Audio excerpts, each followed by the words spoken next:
یمن میں حوثیوں نے سعودی عرب کے ہوائی اڈے کو بیلسٹک میزائلوں اور ڈرونز کے ذریعے نشانہ بنایا۔ سعودی عرب کا کہنا ہے کہ حوثیوں کی جانب سے فائر کیے گئے بیلسٹک میزائل تباہ کر دیے گئے۔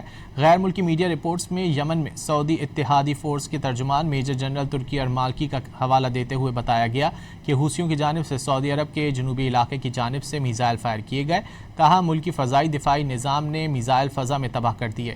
اس سے پہلے حوثیوں نے سعودی عرب پر صنعاء ایئرپورٹ پر فضائی حملے کرنے کا الزام عائد کرتے ہوئے خبردار کیا کہ اس کارروائی کے نتائج بھگتنا ہوں گے۔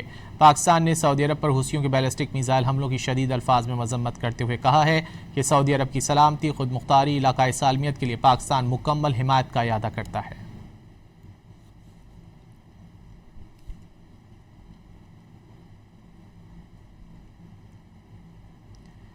یمن میں حوثیوں نے سعودی عرب کے ہوائی اڈے کو بیلسٹک میزائلوں اور ڈرونز کے ذریعے نشانہ بنایا ہے۔